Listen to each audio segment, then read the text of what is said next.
안녕하세요. 저는 커니라는 회사에서 블록체인과 디지털 자산 컨설팅 분야를 리드하고 있는 소개받은 진창호 상무라고 합니다.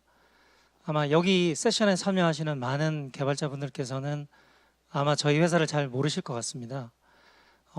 저희 커니는 1926년 미국 시카고에서 설립되어서 현재 한 40개국, 한 4천여 명 이상의 글로벌 컨설턴트를 보유한 글로벌 컨설팅 회사입니다. 한국 오피스에는 현재 약 250여 명의 경영 전략, 디지털 컨설팅 전문 인력을 보유하고 있습니다. 네, 저는 커니 내에서 이런 디지털 컨설팅 조직 내에서 블록체인 분야를 이끌어가고 있습니다. 저는 이전에 그 글로벌 컨설팅 회사인 그 엑센추어와 EY 컨설팅에서 여기 슬라이드에 보시는 것처럼 디지털 블록체인 컨설팅을 리드하였습니다. 보시는 바와 같이 최근 3년 내에 정부 공공, 금융, 하이테크 산업에 걸쳐 전체 한 8개 분야 총 30개 이상의 블록체인 전문 컨설팅 과제를 수행해 왔습니다. 그리고 또한 오늘 이제 초대를 받은 이유가 사실은 작년 11월부터 올해 4월까지 한국은행에서 발주한 CBDC 중앙은행 디지털 화폐 컨설팅 과제의 총괄 PM 역할도 담당하였습니다. 블록체인 관련 컨퍼런스 중에 제가 알기로는 가장 크고 역량이 큰 UDC에서 이렇게 CBDC 세션을 맡게 돼서 영광으로 생각합니다. 예, 전체 아젠다를 소개해드리기 앞서서 사실 작년 UDC에도 그 발표 요청을 받았었는데 그 당시에 일정 조정이 좀 안 돼서 참가를 못했었습니다. 올해 이렇게 다시 한번 요청을 주셔서 참가하게 돼서 더욱 감회가 새롭습니다. 오늘 발표 요청을 받고 사실 여러 개발자분들한테 CBDC 관련해서 어떤 사항이 가장 궁금하냐 사전에 질문을 많이 드렸습니다. 금일 발표는 그런 분들이 가장 궁금해하시는 사항을 중심으로 이제 구성을 해보았습니다. 첫 번째 챕터는 3가지 사전 질문에 답하는 형식입니다. 뭐 아시겠지만 첫 번째, 세계 각국의 CBDC 현황은 어떠한가? 두 번째, 세계적으로 가장 적극적이거나 큰 두각을 나타내고 있는 나라는 어디인가? 그렇다면 한국의 CBDC 현황은 어떠하며 다른 국가 대비 어떻게 다른가? 이 질문에 대한 답을 첫 번째 챕터에서 말씀드리도록 하겠습니다. 두 번째 챕터에서는 중앙은행들이 이렇게 CBDC에 관심을 갖는 이유는 무엇인가? 도대체 CBDC가 어떤 매력을 가지고 있냐를 가지고 말씀드리도록 하겠습니다. 세 번째로는 CBDC의 발전을 위해서 실제로 무엇이 필요하며 특히 기술 관점에서는 어떠한 사항을 해결해야 되는가 라는 걸 가지고 세 번째 챕터에서 말씀드리고 마지막으로는 짧게 저희 회사 자랑을 조금 하고 마무리하도록 하겠습니다. 네, 먼저 세계 각국의 CBDC 현황을 살펴보도록 하겠습니다. 왼쪽에서 보시는 것처럼 전 세계 대부분의 정부 중앙은행들이 이런 디지털 화폐 연구와 개발을 진행하고 있습니다. 뭐 요즘은 오히려 연구를 안 하고 있는 국가나 중앙은행들이 있을까 하는 생각도 듭니다. 근데 사실 중요한 것은 이런 관심이 확대되고 있다는 것보다는 오히려 이런 속도와 영역이라고 생각됩니다. 그래서 먼저 속도 측면에서 보면 슬라이드 오른쪽에서 보시는 것처럼 주요 국가들을 크게 5개의 수준 단계로 나눠 봤을 때 불과 2년이 안 되는 짧은 기간 동안 빠르게 국가별로 진도를 나가고 있는 걸 보실 수 있겠습니다. 특히 중국의 경우는 아시다시피 22년 동계올림픽 기간을 목표로 광범위하게 지역의 확장, 적용 영역의 확대를 하고 있습니다. 아래 보시는 미국 같은 경우는 표면적으로 좀 진행 단계가 느리다고 보실 수 있겠는데요. 미국은 아시다시피 타국과 달리 정부나 공공 차원에서 연구, 그리고 민간 차원에서의 스테이블 코인 연구 등 사실 양방향 연계를 활발히 하고 있기 때문에 이런 CBDC를 포함한 크립토의 정책, 이런 다양한 시도들을 지속적으로 눈여겨볼 필요가 있다고 생각됩니다. 두 번째는 속도 위의 도입 영역에 대한 측면을 좀 다뤄보고 싶은데요. 슬라이드에서 간단히 좀 복잡하게 정리를 하긴 했는데, 크게 도입 영역은 리테일 CBDC, 우리가 일반적으로 불리는 소액 결제 영역에서 도입되는 CBDC 1.0 영역입니다. 그 두 번째로는 이런 홀세일 CBDC라 불리는 중앙은행과 민간은행 간의 거액 결제, 증권 결제, 국가 간의 외환 송금 결제, 이런 영역과 더불어서 그 리테일 CBDC 영역에서 거래 익명성이 강화된 CBDC 2.0, 이 영역들이 있습니다. 그리고 마지막으로 CBDC 3.0에서는 CBDC 기반의 타 디지털 자산과의 교환 거래, 이런 다른 금융 상품과 연계되는 영역까지 검토가 이루어지고 있습니다. 특히 향후 대부분의 중앙은행들은 이런 기본적인 CBDC 1.0과 2.0을 넘어서서 금융 산업의 혁신과 연계되는 CBDC 3.0에 이르기까지 빠르게 확대를 해 나가고자 합니다. 네, 그러면 이제 앞서 저희가 글로벌 국가들의 CBDC의 도입 영역의 확대와 속도 경제를 짧게 살펴보았는데요. 이런 흐름에 저희는 동인, 즉 키 드라이버가 무엇인지에 대한 이해가 향후 CBDC의 변화를 예측하는데 상당히 중요하다고 보고 있습니다. 그래서 이러한 동인을 크게 세 가지 관점, 위기와 경쟁과 기회 관점에서 살펴보고자 합니다. 첫 번째, 위기 관점에서는 여러분들 너무나 잘 아시는 초기 페이스북의 리브라, 최근의 DM, 이런 예를 들 수 있을 것 같습니다. 실제 최근 BIS 보고서에 따르면 이런 글로벌 테크 플랫폼 기업들의 스테이블 코인 발행은 기존의 금융 시스템의 게임 체인저가 될 수 있다고 진단까지 해오고 있습니다. 두 번째로는 경쟁 관점에서 중국의 CBDC 도입 착수에 자극을 받아서 실제 주요 선진국들이 이런 CBDC의 속도 경쟁에 내몰리고 있습니다. 이는 마치 이제 비유를 6, 70년대 우주 개발의 경쟁의 금융판이라고 비유될 수 있을 정도로 이런 중앙은행들의 외부적인 압박은 심하다고 보실 수 있을 것 같습니다. 세 번째는 마지막으로 기회 관점으로 좀 볼 수 있을 것 같은데요.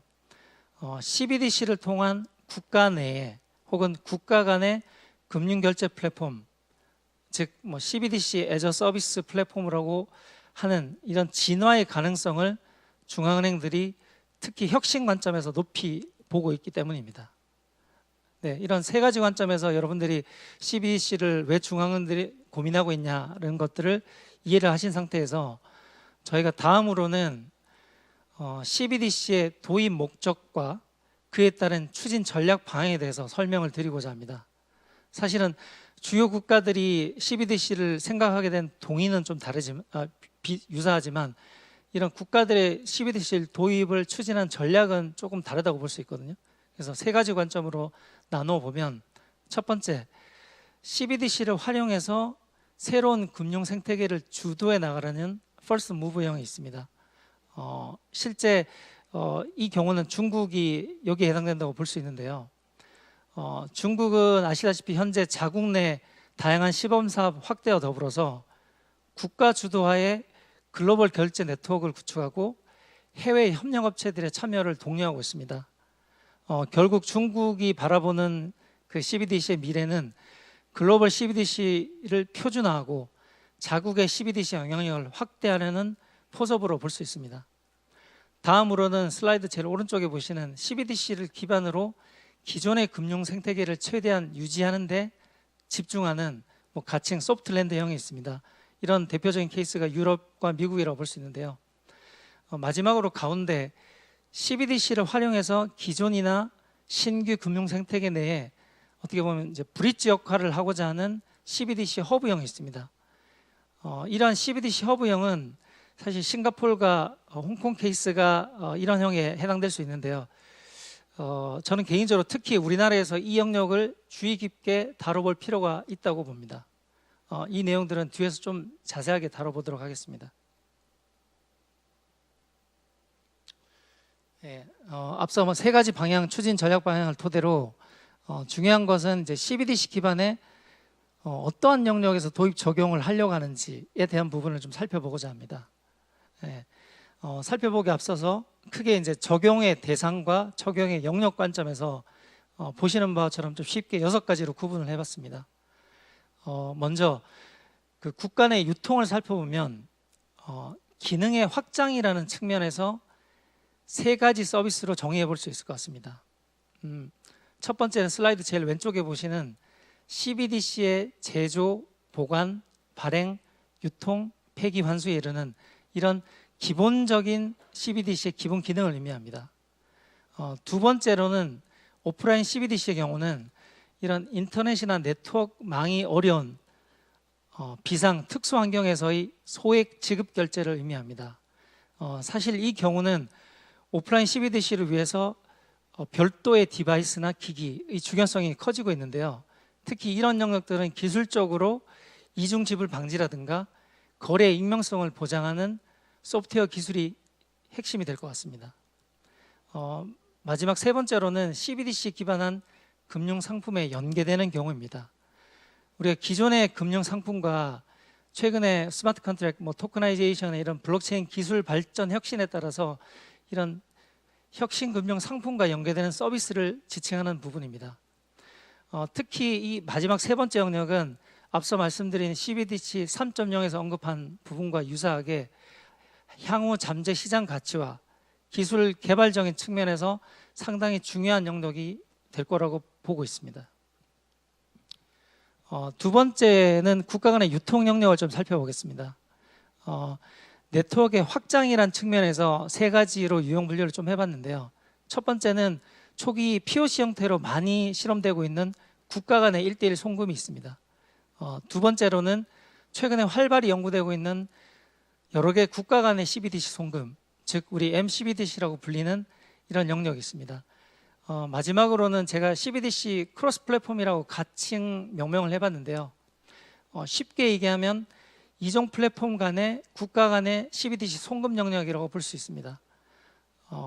이 부분은 마치 디지털 가상 자산 세계에서 우리가 다양한 이종체인 간의 코인을 교환한다든지 상호 운영을 지원하는 형태처럼 향후 비즈니스 생태계 측면 또한 기술 측면에서 니즈가 커질 거로 예상하고 있습니다. 특히 CBDC의 도입 전략 관점에서 좀 더 눈여겨봐야 될 부분이 무엇일까 좀 생각을 해보면요. 여기 제가 정리하고 있는 CBDC 기반의 혁신적인 서비스 시나리오를 예시로 좀 보시면 좋을 것 같습니다. 지속적으로 말씀드리고 있는 CBDC 기반의 새로운 금융 생태계에서 사실 가장 핵심적인 역할은 왼쪽 슬라이드에서 보시는 전자지갑이 될 겁니다. 전자지갑이라고 하면 아마 이제 일반적으로 생각되는 개인들뿐만 아니라 여기 언급된 단체나 기업들, 기관, 유통 소매점까지 CBDC를 주고받을 수 있는 모든 주체를 포괄합니다. 심지어는 이런 디바이스 기기까지도 고유한 전자지갑을 배정받고 생태계에 참여가 가능합니다. 이런 왼쪽에서 보시는 것처럼 전자지갑의 다양화 측면을 더불어서 2가지 혁신적인 영역의 서비스, 지급결제의 혁신과 금융상품의 혁신으로 살펴보고자 합니다. 첫 번째, 지급결제의 혁신 케이스는 사실 여러 형태로 논의되고 있는데요. 이건 비단 CBDC뿐만이 아닙니다. 다양한 우리 결제 영역에서 얘기가 되고 있는데 이 중 하나의 예로 다중정산 자동화 케이스를 좀 설명을 드리면 정부나 공공에서 주도하는 우리 아시는 신도시의 스마트 시티 컨셉을 우리가 생각을 해보면 좀 쉬울 것 같습니다.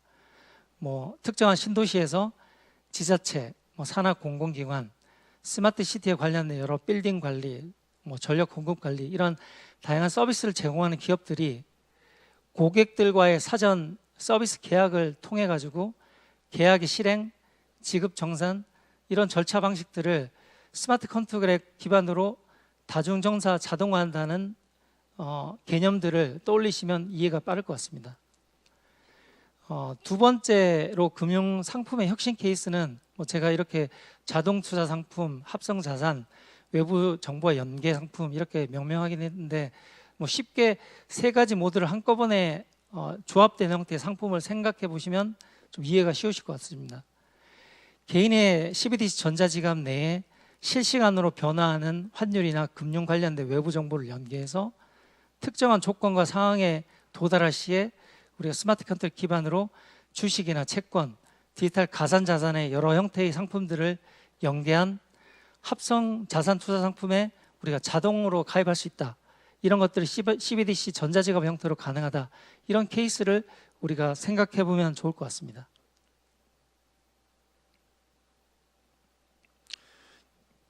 네, 다음으로는 여러분들이 이제 관심이 되게 높으신 한국에서 추진 중인 CBDC 상황에 대해서 살펴보고자 합니다. 슬라이드에서 보시는 바와 처럼 한국은행은 18년부터 현재까지 사실 어느 국가 못지않게 CBDC를 종합적으로, 체계적으로, 그리고 순차적으로 검토해 오고 있습니다. 여기서 얘기하는 종합적이라는 말은 슬라이드에서 보시는 것처럼 이제 법 제도, 이제 비즈니스 프로세스, 이런 POC 파일럿 기술 개발, 이런 세 가지 관점에서 종합적으로 한국은행이 이제 접근하고 있고요. 두 번째, 체계적이라고 말은 이런 한국은행인 내부 전문가, 뭐 유관기관 전문가, 그리고 또 하나 외부의 전문 컨설팅 기업, 블록체인 기술 기업, 이런 금융의 SI사들, 이런 외부 전문가들이 포함된 수행 체계를 가지고 조직적으로 지금 고민들을 하고 계십니다.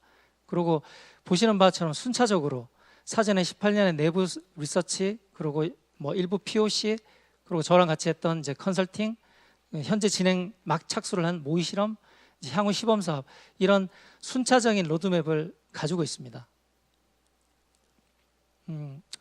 그 한국은행이 진행하는 CBDC를 좀 이해하기 위해서는 이제 그 컨설팅 과제를 좀 이해할 필요가 있는데요. 특히 올해 상반기에 완료된 한국은행 CBDC 컨설팅 과제를 눈여겨 보시면 좋을 것 같습니다. 저는 본 과제의 총괄 PM으로서 한국은행이 가지고 있는 주요 고민하고 핵심 질문들을 사실 잘 이해하고 있습니다. 과제 범위는 여기 보시는 것처럼 세 가지: 프로세스 설계, 아키텍처 설계, 그리고 실행 계획 수립, 이 세 가지로 뭐 일반적으로 나눠볼 수 있는데요. 뭐 이 자리에서 제가 결과물을 좀 공유드리기는 어렵지만 각 영역별로 잠시 이제 어떤 내용들을 다루는지 설명을 드리도록 하겠습니다. 첫 번째, 업무 프로세스 설계 영역에서는 저희가 한국은행하고 같이 7대 영역 28개의 세부 업무 프로세스를 설계했습니다. 특히 개발자분들이 향후 주의 깊게 보실 영역은 지속적으로 말씀드렸던 CBDC 기반의 혁신 금융 서비스 부분입니다.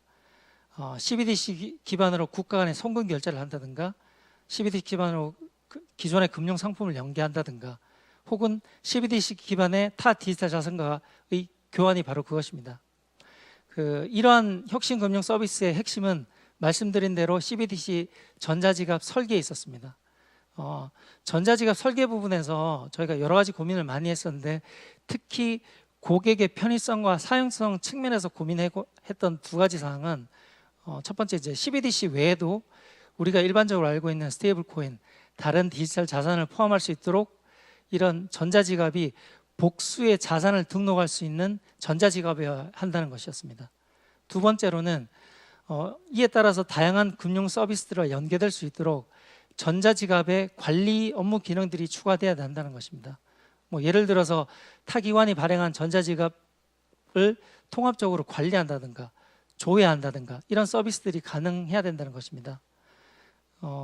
어떻게 보면 뭐 당연한 얘기일 수 있겠지만, 현재 전자지갑 관련된 솔루션과 서비스를 고민하시는 분들은 CBDC가 또 하나의 지급결제의 채널 역할, 고객 확보 역할로 할 수 있다는 부분을 좀 봐주시면 좋을 것 같습니다. 두 번째, 그 파일럿 시스템 아키텍처 영역에서는 저희가 설계 원칙에 따라서 12개의 항목의 기술, 서비스, 기능 요소를 정의했습니다. 뭐 여기 이제 블록체인 개발자분들은 잘 아시겠지만, 블록체인 기술에서 중요한 원장의 방식 관리, 합의 알고리즘, 거래 처리 방식, 프로그램 가능성, 확장성, 상호 운영성, 이런 것들을 저희가 포괄적으로 다루었고요. 컨설팅 과제 내에서는 요소별로 트렌드를 분석하고 여러 기술적인 옵션을 고려해서 최종의 안을 도출했습니다. 여기서 특히 한국은행 측과 많이 이제 고심했던 부분은 바로 CBDC가 빅브라더 이슈, 즉 개인의 프라이버시를 침해가 가능하다는 우려였습니다. 사실 이런 부분을 저희가 어떻게 기술적으로 제도적으로 해결할 수 있냐 함께 고민을 많이 했습니다. 뭐 아시는 PET 기술, 뭐 MPC 기술 등 이런 기술적인 부분과 더불어서 이런 것들을 제도적으로 프로세스적으로 부분까지 고려해서 저희가 초기 설계에 반영돼 있다고 보시면 될 것 같습니다. 그 향후 지금 현재 진행되고 있는 8월에 막 시작한 모의 실험 진행 단계에서는 이런 저희 설계안을 기초로 개발하고 테스트를 병행해 나가고 있습니다. 아마 지금 보시는 내용들이 최근에 이제 언론 기사에 많이 나왔던 부분인데요. 그 한국은행이 진행하고 있는 CBDC 모의 실험 사업에 대해서 짧게 설명드리겠습니다. 이 사업은 저희 지난 이제 컨설팅 과제의 결과물을 기반으로 개발과 테스트하는 모의 실험 과제입니다. 아직 민간 금융기관들과 직접 연계된 부분은 아니고 한국은행의 자체적인 실험 환경 내에서 다양한 개발과 테스트를 하는 모의 실험 과제입니다. 여기서 크게 두 가지로 나눠져 있는데 첫 번째 단계에서는 CBDC의 기본 기능, 제가 앞서 좀 설명드렸던 CBDC의 제조, 보관, 발행, 유통, 환수 폐기 이런 기본 기능들에 대해서 살펴볼 예정이고요. 2단계에서는 CBDC의 고도화 기능이라고 불리는 오프라인 CBDC, 이런 CBDC를 기반한 다양한 금융상품의 혁신적인 서비스를 개발하고 테스트할 예정입니다.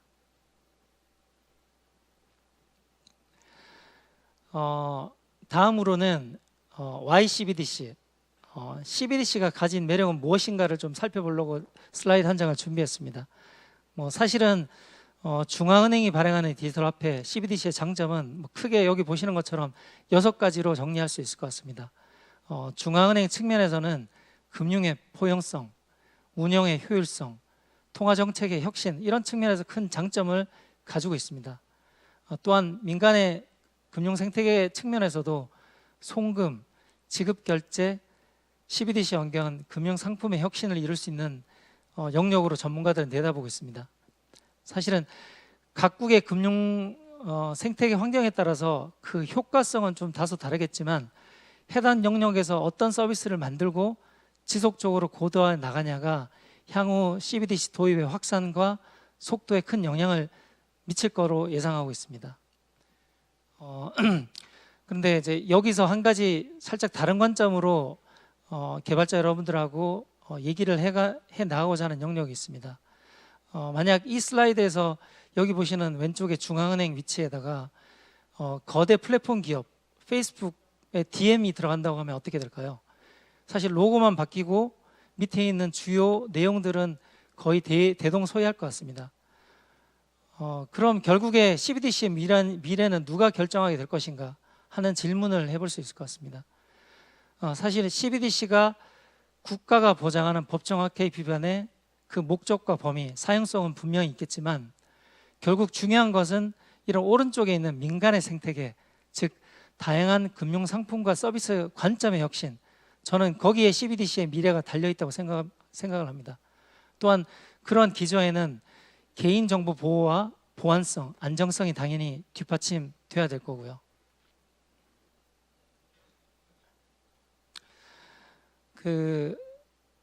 사실 근본적으로 블록체인 산업 향후 특히 이제 CBDC의 발전을 위해서 가장 핵심적인 요소가 뭔가라는 질문을 저도 개인적으로 많이 받고 있습니다.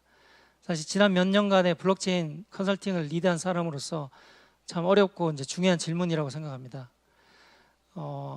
그 질문에 좀 뻔한 답이 될 수 있겠지만 블록체인과 같은 이런 신기술 기반의 새로운 서비스 영역들은 법 제도, 우리가 비즈니스 생태계, 기술 이 3박자가 제대로 갖춰지지 않고는 사실 진행되기가 상당히 힘듭니다. 저희가 일례로 많이 듣는 기술 구현은 가능한데 법 제도가 준비가 안 돼 있다. 법 제도는 마련돼 있는데 산업의 비즈니스 생태계 조성이 안 돼 있다. 이런 엇박자가 나는 얘기를 많이 듣고 있는데요. 사실 새로운 형태의 혁신 서비스가 나올 때 가장 상용화되기 위해서는 그런 부분이 해결돼야 된다고 보고 있습니다. 마찬가지로 CBDC의 상용화 부분도 그럴 거라고 생각하고 있습니다. 여기 보시는 CBDC의 설계 원칙 3대 영역의 12가지 원칙을 기반으로 실제 법, 제도, 비즈니스, 기술이 3박자가 모두 갖춰져야 될 진정한 의미의 생태계가 조성된다고 이제 볼 수 있는데요. 여기에서 저희가 기술 관점의 핵심적인 사항들 세 가지를 짧게 이제 말씀을 드리고 마무리를 하고자 합니다. 첫 번째, 지속적으로 말씀드렸던 이런 사용자의 이용 편의나 보안성이 강화된 이런 디지털 월렛 영역이 가장 중요한 12지 생태계의 핵심 요소로 보고 있습니다. 두 번째는 이런 혁신적인 지급 결제 서비스, 다양한 금융 상품 설계되고 이런 건 자동화되기 위해서 우리가 뭐 스마트 컨트랙트, 우리 프로그램 가능성 영역들이 이런 기술 요소에서의 뭐 꽃이라고 볼 수 있습니다. 세 번째로는 이런 성능적인 측면에서 CBDC가 타 자산과의 거래, 금융과 연계되는 관점에서 실제적으로 이런 것들이 상용화 가능하도록 상호 호환 확장성 기술이 뒷받침돼야 됩니다. 금일 내일 예정된 다른 세션에서 사실은 NFT, 뭐 스마트 컨트랙트, 디파이에서도 지금 말씀드린 세 가지 영역들을 다양한 형태로 소개되는 걸로 알고 있는데요. 다양한 다음 세션도 들어보시고 향후 CBDC와 연계 가능성을 아마 종합적으로 파악해 보시면 좋지 않을까 합니다. 네, 제가 시간을 좀 많이 썼는데 마지막으로 짧게 저희 커니의 블록체인 컨설팅 서비스에 대해서 설명을 드리고자 합니다. 저도 커니를 대표해서 왔기 때문에 이제 이 슬라이드가 상당히 중요한데요.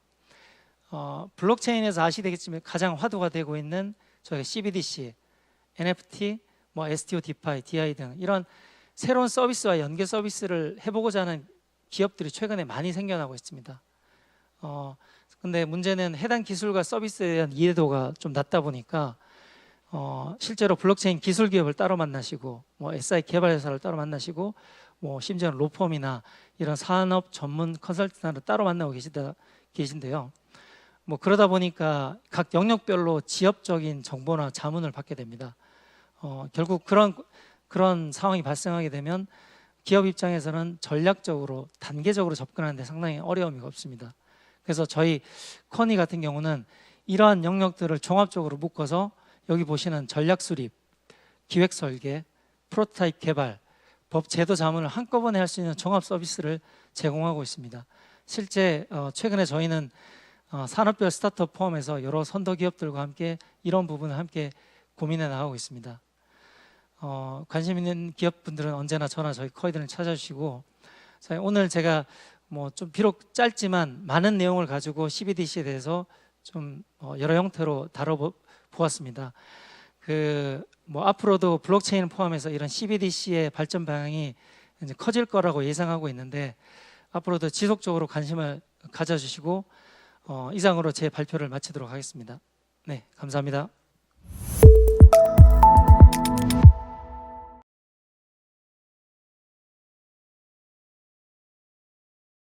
상당히 핵심적인 질문이라고 생각됩니다. 네, CBDC를 바라보셨을 때 뭐 굳이 CBDC가 나올 필요가 있냐? 지금 현재 우리가 크립토 시장, 디지털 자산 시장에서 발생되고 있는 플랫폼으로도 충분히 가능한 얘기가 있습니다. 다만 그 CBDC라고 하는 거는 기존에 우리가 민간에서 발행하고 유통하는 그 가상 자산과는 근본적으로 좀 성격이나 목적이 다릅니다. 그 CBDC는 그 정부가 발행하는 법정 화폐, 그래서 누구나 이거를 거부하거나 그 수용을 안 할 그런 규제책이 없습니다. 그래서 그런 영역의 발행과 의도가 좀 다르다고 이해하시면 될 것 같고요. 저는 이제 이런 CBDC를 기반으로 하는 그 금융 혁신에 대한 내용들이 다른 쪽에서 이루어질 수도 있겠지만 지금 뭐 저희 코로나 시국에서 이루어지고 있는 정부의 재난지원금, 보조금 이런 형태를 생각해 보면 정부가 적극적으로 경제나 이런 뭐 민간 영역의 활동들을 독려하고 참여하고 있다고 보이고 있거든요. 그래서 아마 전체적인 그림의 생태계를 정부가 발행하는 CBDC를 기반한 플랫폼, 그리고 민간이 발행하는 이런 우리 가상자산의 플랫폼들이 어떻게 보면 서로 상호의 시너지가 나는 그런 연결이 접점이 이루어질 거다, 이렇게 이해를 해주시면 좋을 것 같습니다. 정부가 발행하는 CBDC에서 뭐 재난지원과 정부 보조금도 있겠지만 저희가 블록체인 산업에서 지속적으로 고도화되고 있는 스마트 컨트롤이나 뭐 토커나이제이션 개념들을 확인해 보면 저희가 지금 현재 정부가 추진하는 여러 사업들에서 실제 재난지원금 혹은 기부금 이런 보조금들이 사전에 어떻게 효율적으로 쓰이고 이후에 어떻게 통합적으로 관리되고 유통될 수 있는 이런 영역까지도 체계적으로 저는 진행될 수 있다고 보고 있습니다.